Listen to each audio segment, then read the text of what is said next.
Bonjour, and I'm sorry that's about as far as I'll go in French today. My apologies for being a typical American and only speaking English, but I really appreciate the opportunity to be here, and hopefully I can give you some perspective on where VR has come from and where it may be going as well. I should also apologize. I'm suffering both from jet lag and a bit of a cough, so if my energy's a little low, my apologies. I'll do my best to compensate. So, oh, and also, this is my Twitter handle, and please do feel free to tweet that if there's anything that you find interesting. The more that Google sees that people are paying attention, the more they will be happy to send me to places. So. Thank you for that.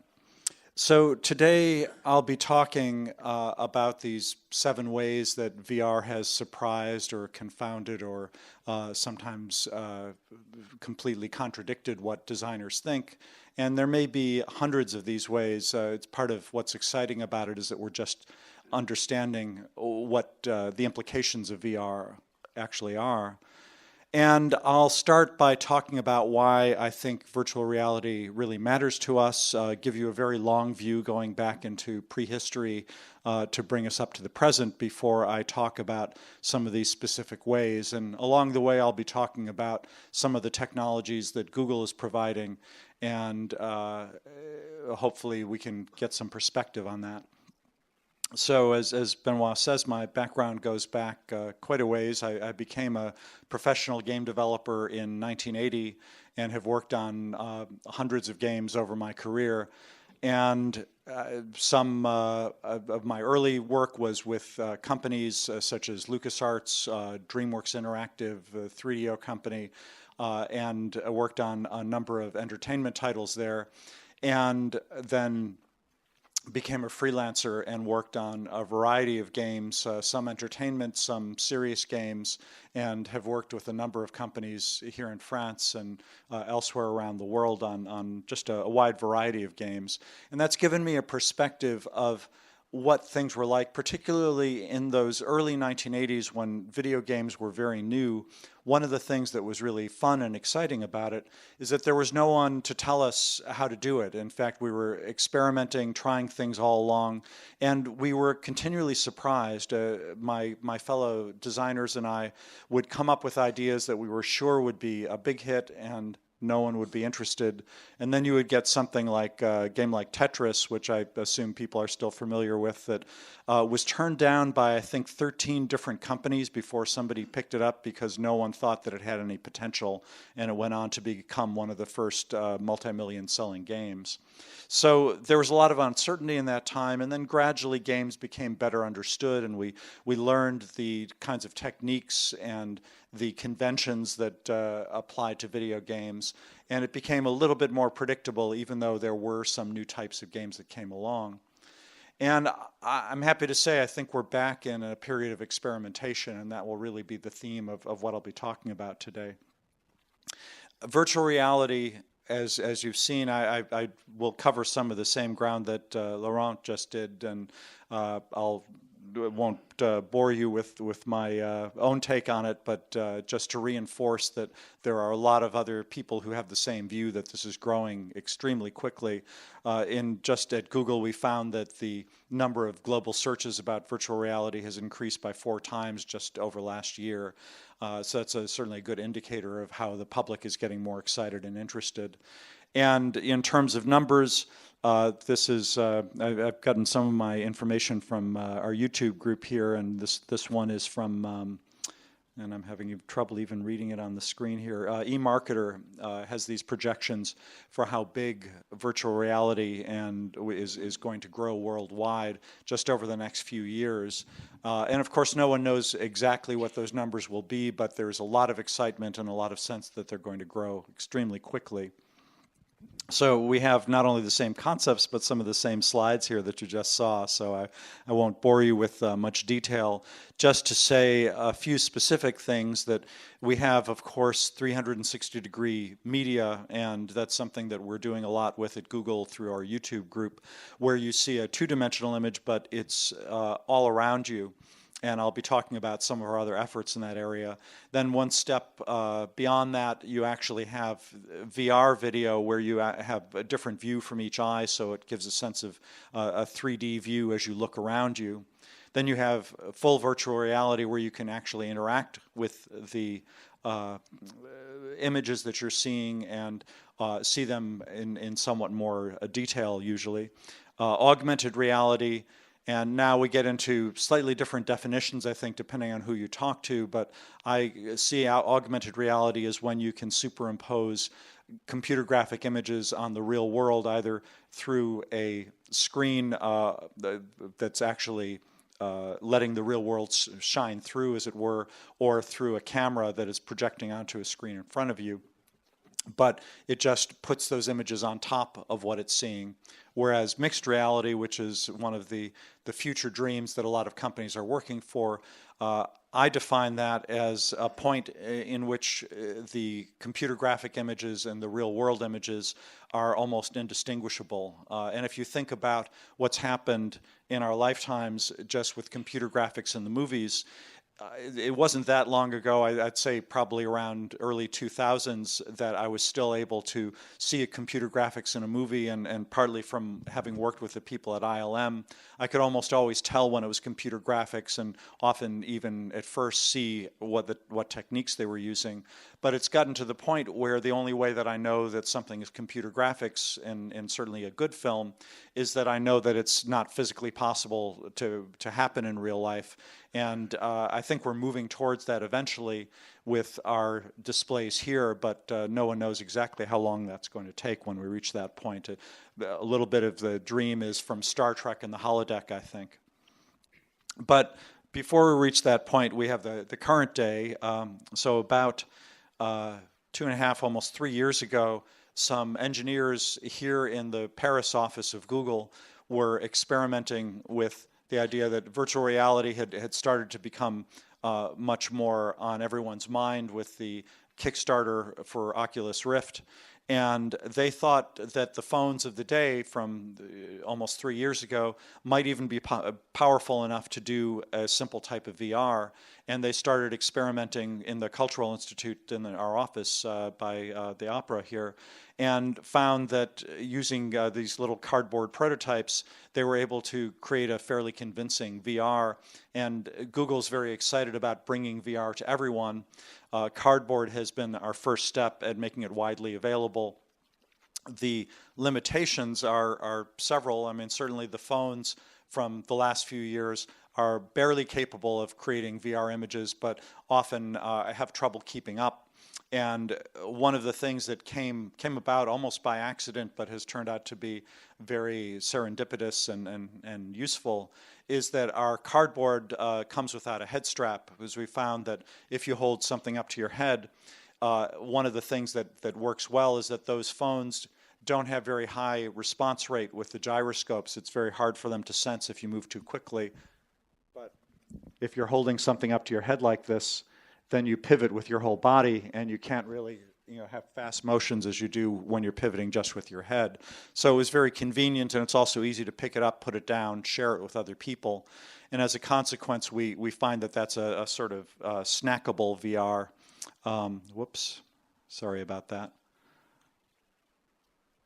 Okay, I'm getting, there we go, a little synchronization problem with the images on the computer. I should look over here. So since that, several years ago, we opened up the design of cardboard to third parties and essentially open sourced the hardware in this case. And there are dozens, if not hundreds, of different companies around the world making their own versions, some of them out of cardboard, some out of plastic or other materials. And it's meant for a very wide range of prices. I've seen them for as low as 3 or 4 euros, and certainly some companies give them away free as promotional devices, and then some that are much more sophisticated and have higher quality optics. It's one of the things that I find exciting about this is that by opening it up to the world, we can have a wide range of possibilities out there, and we're following that up with what we're doing with our Daydream that I'll get to in a moment. Cardboard has seen a lot of popularity. Some of these numbers are from almost a year ago. I don't have updates because we're waiting for certain milestones there, but back in January we had 5 million cardboards in people's hands. There have been over 1 million students who have gone on something called Expeditions, which is a program that we have for schools where a teacher, an instructor, has a tablet that can control up to, I believe, 30 cardboard units that the students have. And one of the very first things that I saw, in fact, was a demonstration back in Mountain View, California, where they had a class come in and the teacher hits the button and suddenly they're all in virtual reality looking around, and they're here in Paris. And the kids were quite excited, and then she tells them to look up, and they're standing directly underneath the Eiffel Tower. And it's wonderful to see the gasps of all the students, and they get so excited when they see where they are. And that sense of virtual reality, being able to look around and see the world around you, is something that still excites people, even if they've seen it once. It brings them back each time. So we've been doing very well with cardboard, but we've been moving on now to Daydream that was announced earlier this year and will be coming out just in the next month. Daydream is a next generation mobile virtual reality that we believe combines some of the best aspects of fixed or tethered VR, where you're connected to a computer, with the freedom of being able to move around. What's possible now is that we are working with Daydream compatible phones. Our Pixel phones that are also coming out next month will be the first Daydream compatible phones on the market, but we have other hardware partners who've already agreed to make their own phones. And much as you saw with cardboard, we expect that this will mean there will be a very wide range of options available in the future. The reason that we need these special phones is that virtual reality is really quite hard. I'll be talking quite a bit about that as we go on. And you need a lot of special features that are built both into the phone and into the operating system that handles the phone, mostly optimizing for speed, but also a number of other things that I'll touch on briefly. We also have the Daydream headset and controller, and I'll show you a little bit about that, and of course the applications, and these are available for Daydream through Google's Play Store with a special icon to show people which are the Daydream compatible applications. So the Daydream headset consists of an actual headset you can pop the phone into, a Daydream compatible phone, and a controller that is actually very similar to the controller I'm using here for the screen, but if you can think of it almost as a virtual laser pointer, it has several different features. There's a clickable touchpad, so you can move your thumb back and forth, up and down, and it will sense the position, and if you push down, it will click. There's a second button that you can have your application use in any way you like. A third button in the center brings you back to the home screen so that you can go back to the home in VR and select another application without taking it off your head. And most importantly, perhaps it has an inertial measurement unit so that you can use it, as I say, almost like a laser pointer, and that it knows within 3 degrees of freedom which direction you're pointing. And that's really helpful because for a mobile VR headset, some of the way that we've done it, for example, with cardboard, is that you have to look at the thing that you want to select and then click on it using a button on the side of the unit. With this, you can actually just point at it and click, and you don't have to actually be looking straight at each thing. You can move your hand very naturally and select things as you go. So it's a great way to have an interface for VR. We also have Android N, which has a number of features that allow it to take advantage of what the phones can do. Most importantly, perhaps it has low latency, so it can get the information from the gyroscopes and accelerometers on the phone that are already very fast, because Daydream compatibility requires that you have particularly fast accelerometers and gyros on your phone, and get that into the operating system, which can then get that to the processor on your phone and let the phone know exactly which direction it's pointing in so that it can provide the right images for you. We've got, as part of that, very good head tracking, and it also works with the interface specifically that we've given Daydream so that you don't have to exit VR to use the other features. I'm not going to get into a lot of detail about our augmented reality platform, Tango. That is providentially also coming out next month. We have a lot of things coming out soon. The first Tango capable phone is coming out from Lenovo. It's their Fab 2 Pro, and it's really quite exciting. I've worked a lot with this team, and what you're seeing there is actual video from the way it looks. There's some very interesting applications that are not in the game world, like furniture shopping, and this will actually be distributed in furniture stores in the US as well as through typical phone stores, just because we think it has so many applications in people who want to furnish their homes or apartments. It's really wonderful to be able to put a sofa anywhere you want and see it in your actual room and move it around simply by sliding it on the screen, but the Tango can sense the world around it and knows where to put things so that they actually appear situated on the floor and know where the walls are so it doesn't go beyond those. It's really a lot of fun to work with. But let's talk more about virtual reality. The term virtual reality first came about way back in 1987 from a man named Jaron Lanier. I had seen a demonstration he did shortly before that led him into virtual reality. He had created a language, a visual language for programming that he was very excited about, and almost as an afterthought created what was then called a data glove, so that you could actually point at the screen and select things. And he was showing the group of us at LucasArts how he was selecting things from a screen. And we were all staring at his hand because we thought the fact that you could point and have the screen know where you were pointing was one of the most amazing things we had seen. And he learned pretty quickly that idea of blending the virtual and the real world was really the exciting possibility. But VR really goes back much longer than 1987. In some ways, I think it goes back perhaps 1 million years, that certainly 1 million years ago our ancestors were using fire. No one knows when we first evolved language, but I really believe that language was our first virtual reality. If you think about what virtual reality is, it's an attempt, the latest attempt in a very long series that we've been doing as a species, to convey ideas, images, even dreams that I might have in my mind to your mind, and I'm doing it right now just by talking about it. And of course we take it for granted, but there was a time before language where people weren't able to do that. And the advantages from a Darwinian standpoint were quite amazing. So you can imagine people around a campfire, certainly if not 1 million years ago, a few tens of thousands of years ago, talking about the events of the day. We found a berry bush that has plenty of berries, but you have to be careful because you go past the watering hole, and we saw a saber-toothed tiger there not that long ago, so take some villagers with spears to protect you if you're going out for those berries. The people that were able to use language and found it interesting to share that sort of information were more likely to survive and become our ancestors, and therefore language became more and more important.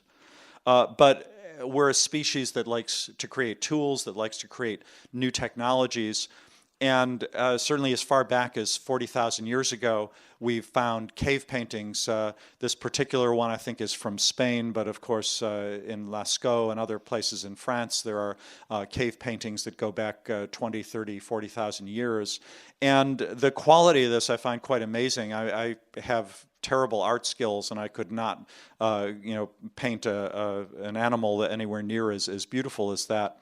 And when you think that this was done by torchlight, and they had to create their own pigments and figure out how to use them, and it's hard to tell from this picture, but a lot of the cave paintings, they would actually find rocks that in their 3D space resembled the images that they wanted to convey, so that it had a sense of 3D as well. It was really very sophisticated by the time about 20,000 years ago that this image was made.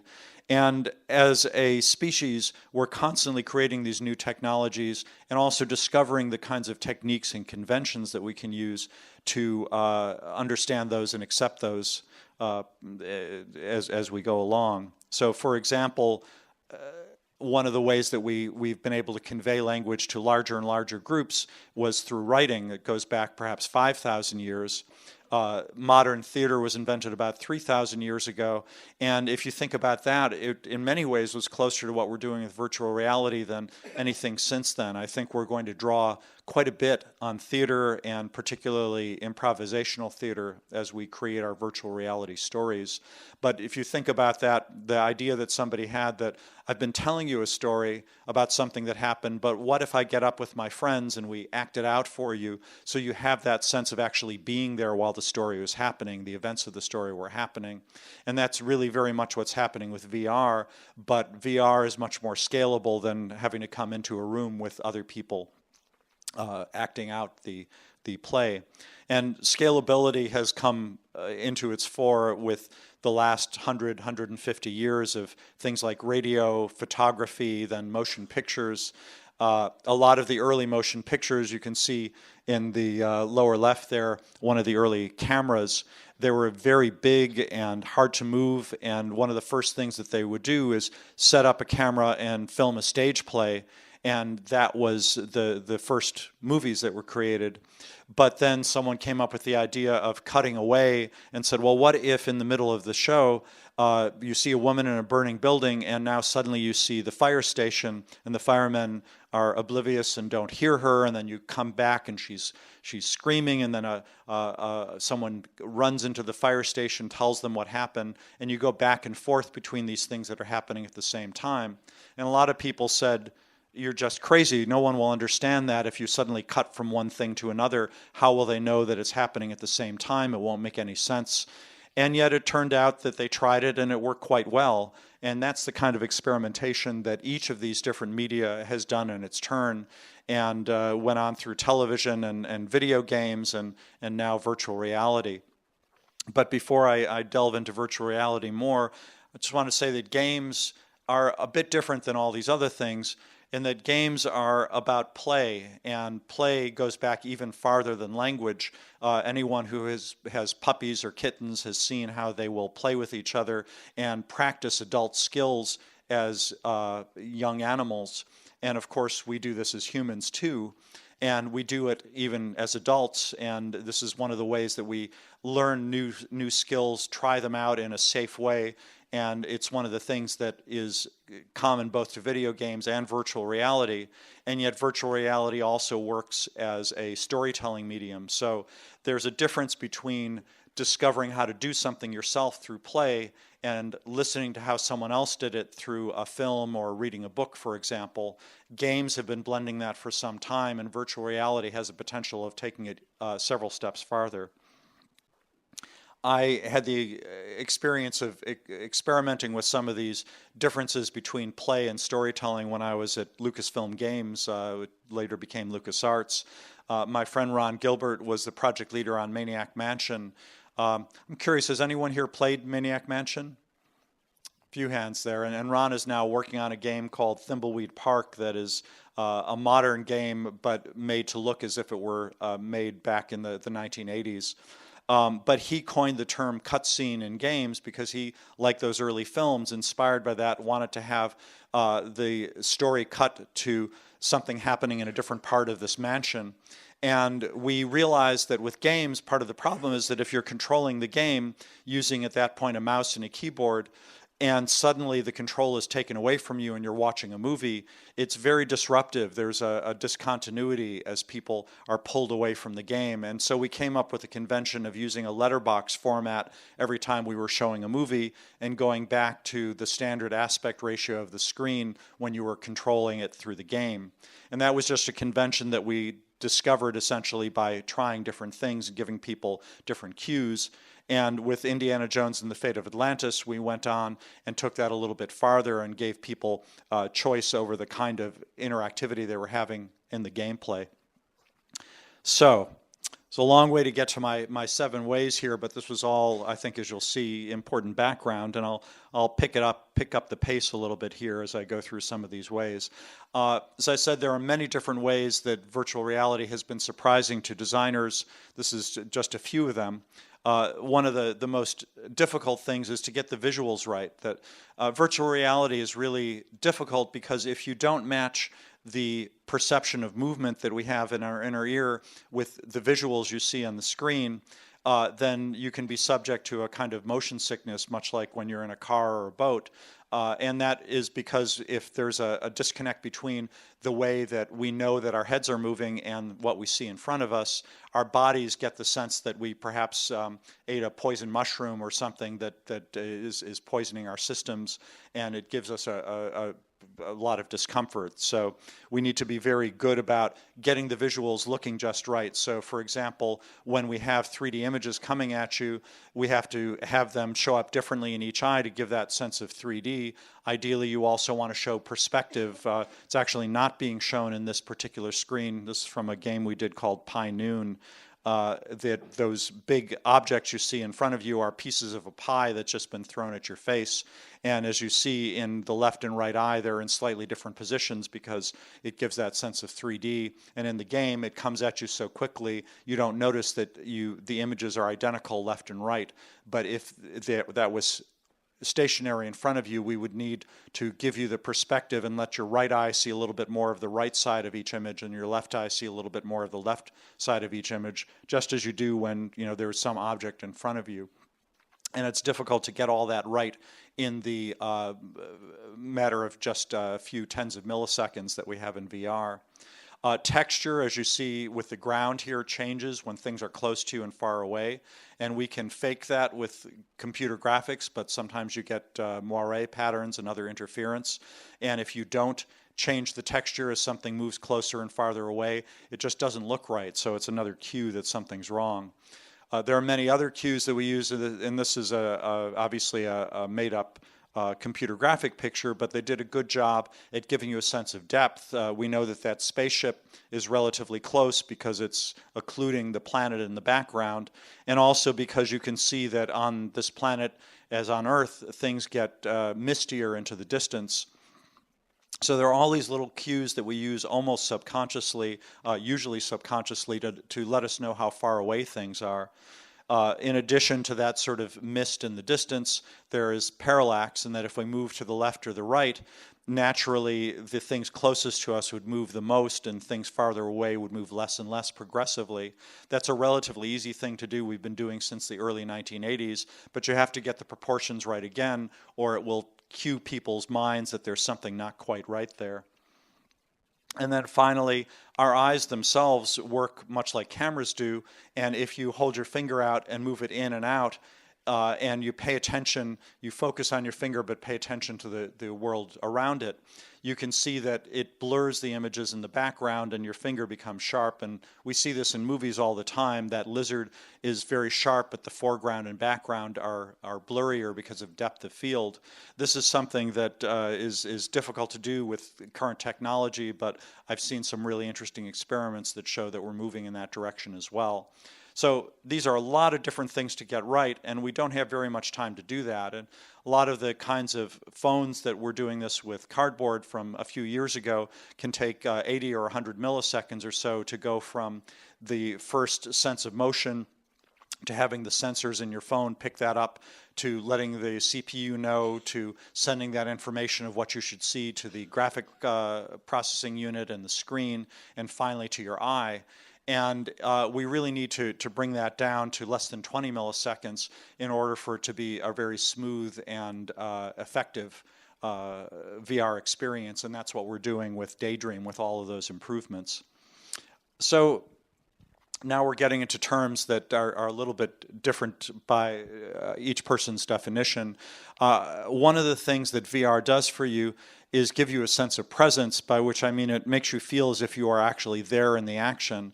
And of course, the simplest thing about it is that unlike any other screen we've had before, when you move your head, what you see changes just as it does in the real world. And psychologically and in our brains and the way that we operate, that's actually a very profound difference. This is kind of typical scene you might see in a movie like Gravity. You're out in space looking at the spaceship.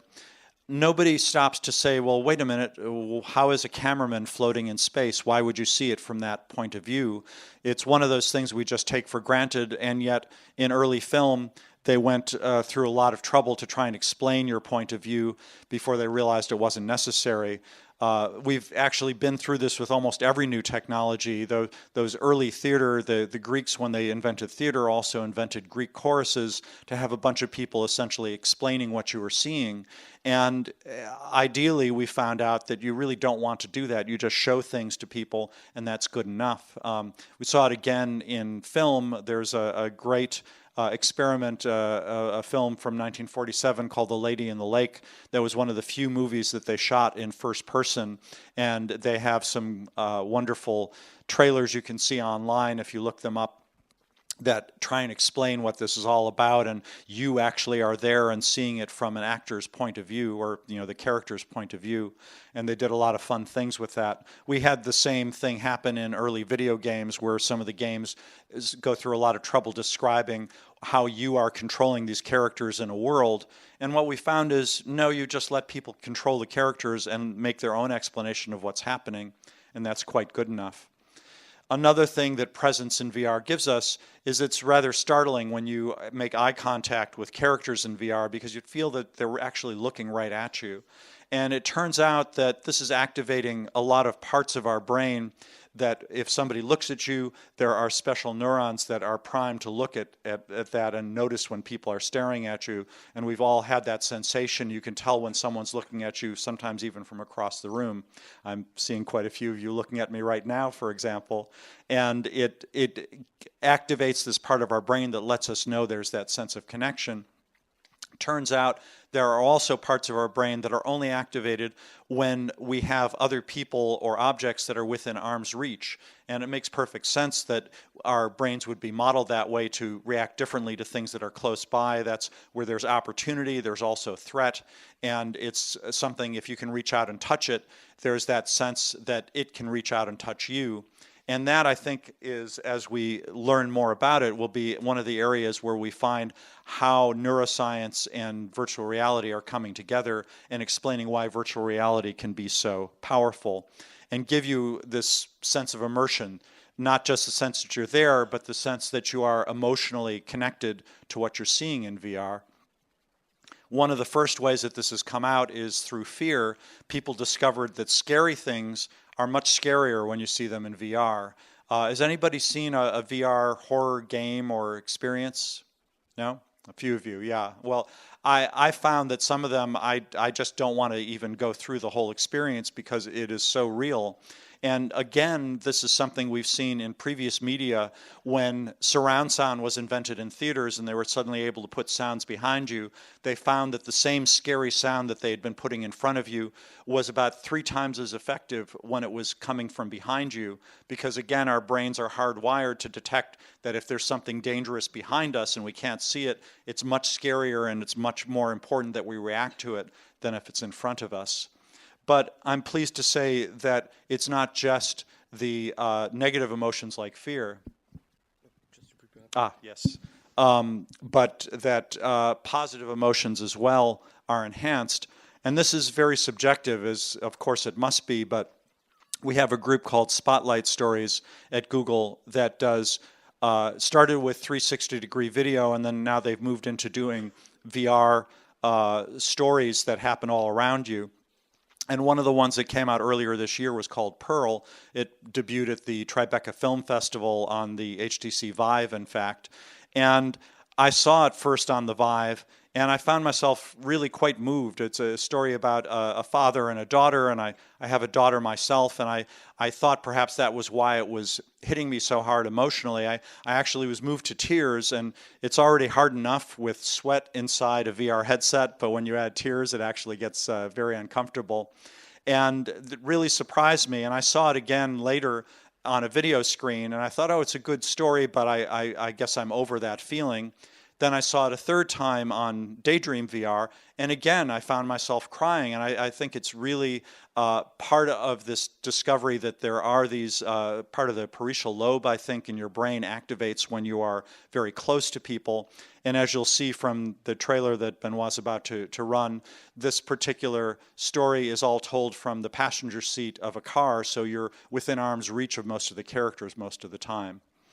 So I urge you to go see this in VR. You can look it up on YouTube and see it on cardboard, but we have a little trailer you can start with right now just to give you a sense of it. That doesn't look good. Oh, there we are.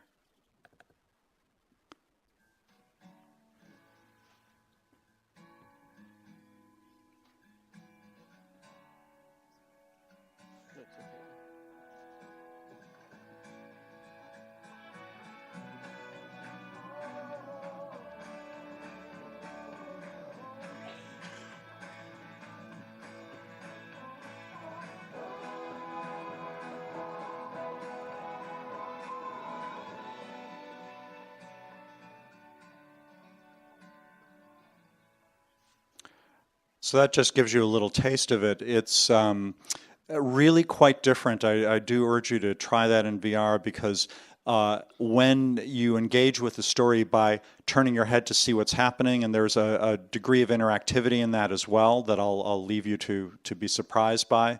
But there's an amazing emotional involvement there, and I think it's very encouraging that we're able to have empathy as well as fear in VR. Sure. Just preparing. And it looks like I'm not connected anymore for... Just a second. Sure.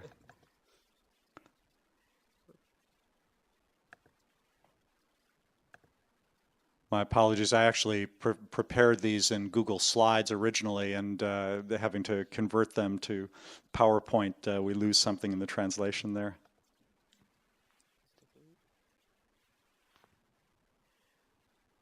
And try again. Ah, there we are. Okay, so we just saw the trailer. So the next thing I want to talk about, and just a few more things here, is interface. And yeah, you probably should stay with me because it's coming up soon. So with each new type of technology, and certainly with the interactive technologies, you need new interfaces. We went from computers with originally just keyboards, and then we added the mouse. Then we added game controllers, and the game controllers added more buttons and grew joysticks. Then we had quite an evolution when touchscreens came into use about 10 years ago. A lot of the first games using touch pads tried to emulate joysticks, which didn't work out well at all. And it wasn't until people discovered new languages and actually invented new conventions about swiping and pinching and making things grow and shrink that we all do automatically now, but it really is a language that's grown up just in the last 10 years. These evolve extremely quickly. So I'll show you a little bit about what the Daydream controller that I was describing can do as a sense of how it can work here.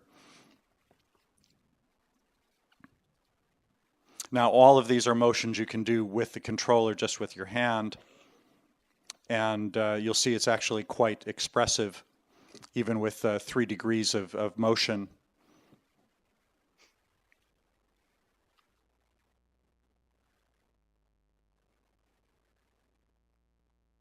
It turns out that flipping pancakes in VR is really fun. I'm sure that some enterprising French person will come up with a crepe simulator soon.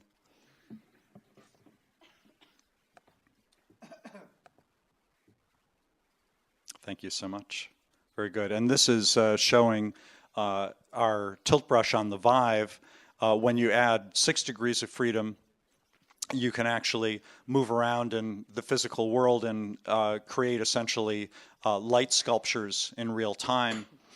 So there's this whole range. Of course, with a tethered system like the Vive, you end up also with the trade-off of being linked to something physically and having to be in a specific room for it. So you get a great deal of advantage from that, but you also lose some mobility and add to the cost of it all. So it's really, I think, exciting that we have this whole range from very inexpensive systems like cardboard through Daydream to things like the Vive and the Oculus and PlayStation VR now that are all out there in the world, and Google is supporting all of those in one way or another. So almost done now. Attention in VR is rather interesting. If you're in a film, you learn as a director, we always want to keep the eye of the audience and have them see exactly what you want them to see. And it's very threatening to a lot of film directors to work in the game world where the player can actually choose what they're looking at. And that's magnified, I think, in VR, which feels like a film in many ways, and yet a VR movie, you can end up having this wonderful scene happening over here, and if the person's looking that way, they're going to miss the whole thing. But rather than being afraid of that and locking something in front of that no matter where they are, just tempting people to look in a certain direction turns out to be very effective. There are a lot of ways to do that. We have something called an application you can download for Cardboard called the Cardboard Design Lab that has a lot of VR principles that it shows you in VR that I would recommend. One of them is using light to draw your eye so you're naturally drawn to the brightest thing on the screen. You can also use particle effects. You can use sound in VR very effectively to help direct someone's attention. But we also have another Spotlight story that came out around Christmas last year called Special Delivery that does it in a really interesting way. This was done by Aardman Studios, who do the Wallace and Gromit movies. And again, I'm going to have to ask you to try it yourself because in this case in particular, it not only shows a 360-degree VR story that you can see, but it actually lets you pick and choose how to watch it. The storyline is about a night watchman on Christmas Eve who thinks that there's a burglar, and it turns out, sorry for the spoiler alert here, but it turns out that it's Santa Claus. And so he's going around, and the night watchman is always a step behind him and never actually sees him. But you as the viewer are in a central courtyard looking into the backs of a bunch of apartments. It was inspired by Hitchcock's Rear Window. And you can see what's happening both with the night watchman and also little stories happening in the rooms all around you. And if you look away from the main action, it essentially pauses while you're looking in other areas. And there are about 10 other little Easter egg stories that are hidden all around so that you as a viewer actually can get to choose when you want to watch the main action and when you want to follow other stories, and they progress so that as you look back, for example, there's a woman that you see first feeding some pigeons and more pigeons are landing, another little Hitchcock reference. The next time you look back at her, there are so many pigeons that she gets afraid and runs inside the house and slams the door. And the third time you look at her, the pigeons have gotten up on each other's shoulders and are trying to open the door, and she's looking out from the window in panic there. So all of those are funny little vignettes that you see as you go through this, but it's really up to you to choose where you want to see. And that brings us also to timing, and that the timing of VR, of how long things take and when things happen and trigger, also in Spotlight Story, here's the woman I was talking about. If you want to spend more time looking at these little side stories, it will wait for you. And there's the very latest Spotlight Story just came out last week, and it was connected with the 600th episode of The Simpsons TV show. And they have each of those start with a little gag about the couch, and they actually made a VR story about the couches in a world with living couches that enslaves humans. But I recommend you take a look at that as well. It uses some of the same techniques that Special Delivery does and allows you to look around and discover other pieces of the story. And I think that works particularly well with humor. We discovered it in our games that we did at LucasArts as well, that humor is something that is more amenable to having the player see it at different times and breaking up the sequence than a lot of other storytelling. With Cardboard, we find short little 2, 3, 4 minute experiences are optimum. You're holding it up to your head. You don't want to do that for too long. But we also found in our research that when people look at VR and what they want to do, they think of things like watching a movie or reading a book that they can do for a period of many minutes or hours. and we're moving in that direction to make VR work well in those levels of time. But we really need to think about it. For one of the things that you find, of course, is that in VR you can have somebody looking around. If it's a 360-degree story, they may actually be standing and spinning or sitting on a chair and spinning, and that can actually be quite tiring. So we think that for these longer period VR systems, it's better to think of somebody sitting in a chair or on a couch and restricting the action to the 180 or so degrees that they see in front of them, which still turns out is very good to engage those feelings of immersion and empathy, but doesn't tire you out as much as it does if you have to stand up and spin around. And finally, as you've seen, there's a theme running all through this of experimentation. We all have to become scientists to a degree, and for many of you who I'm sure are interested in creating your own VR stories or games or experiences that blend all of those aspects, you're going to need to try many different things. That these are just a few of the ways that VR has surprised us. I haven't even gotten into a lot of the things with motion and different ways of moving through virtual worlds that we found already, all through experimentation and often by doing something that turned horribly wrong and people hated it, and then we learned to do something else instead. So we need to experiment, and furthermore, once you've done those experiments, I urge all of you to come to speak at other events and conferences, to post things online, because in those early 80s there was a very communal sense of cooperation and trying to figure out what games were and how they would work well. And we're back in that same kind of feeling right now. Many of my fellow colleagues who've been doing this for a long time are very excited about the freshness of VR and AR and how it's breaking a lot of rules, and we're having to discover what the new rules are and share them with each other. So just with all these other examples I've given from film and theater and coming up with new techniques and conventions, we need to do this now with VR, and the only way we can do that is by trying things and sharing them with each other. So I'll leave that there, and if we have a little time for questions and answers, I'd be happy to do that.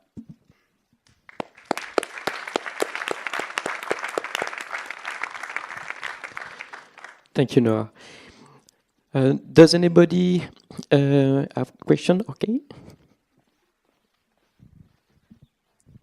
Yes, hello, good morning. Philippe Lauranchet, journalist for Écran Total magazine.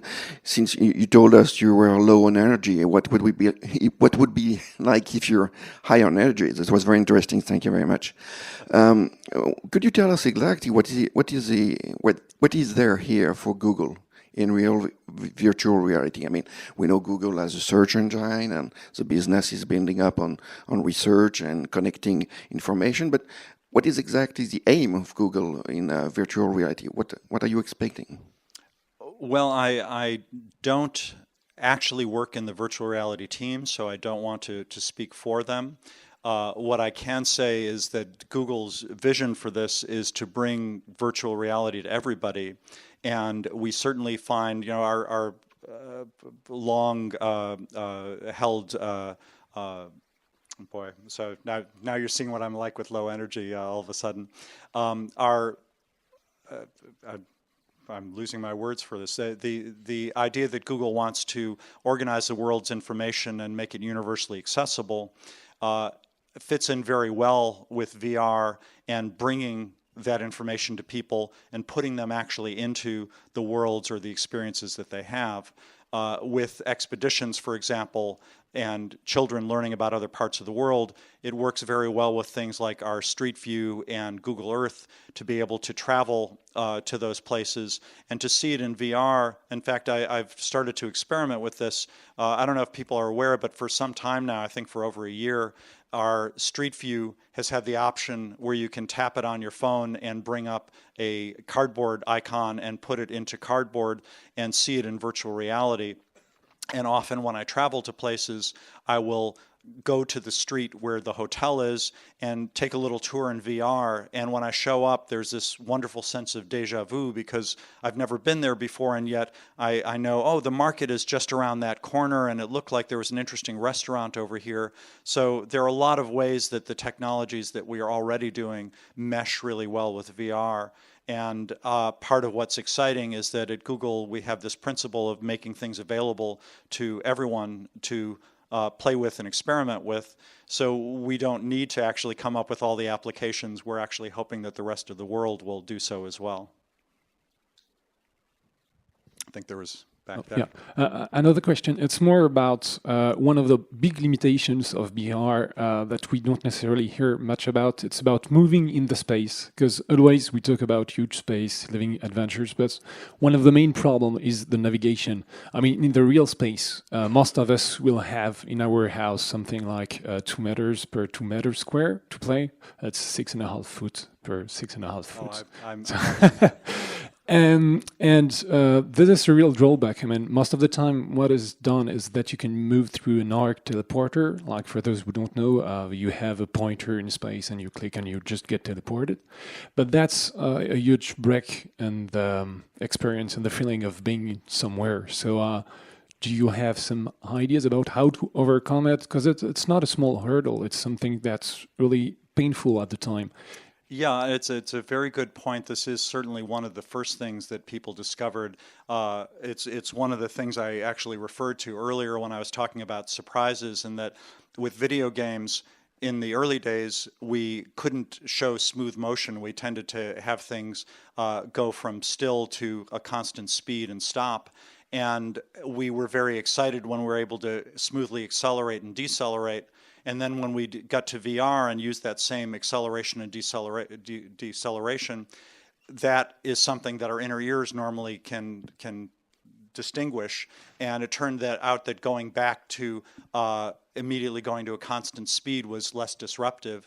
But this is something people are still experimenting with. I've seen some really encouraging experiments that involve limiting your peripheral vision. It turns out that if you either black out the peripheral vision or blur it or have it sort of shrink down and you only see a small area right in front of you, and as you move that area changes but your peripheral vision does not change, that goes a long way towards ameliorating those effects. And it's just one way people are experimenting with. In fact, it's multiple ways. As each of those things I've described, I've seen things where it's blurring it or blacking it out.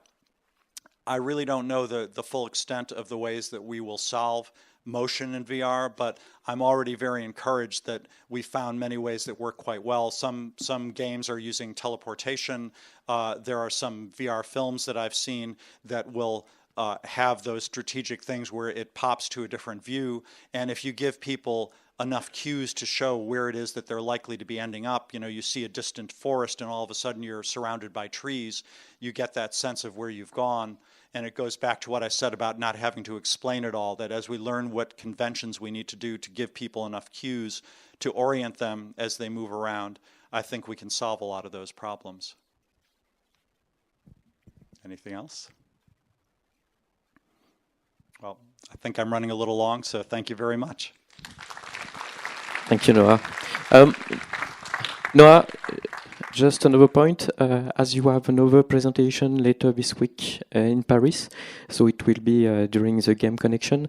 So it will be a different topic. Maybe you can just give us the title of your coming presentation? Sure. Well, I'll be talking about many of the same issues actually tomorrow at Game Connection, but from more of a business standpoint, since a lot of the people there are interested in the business of things. So I'll be going into a little bit more depth about some of the uses of VR and AR, and otherwise a lot of the same ground, just from a different point of view.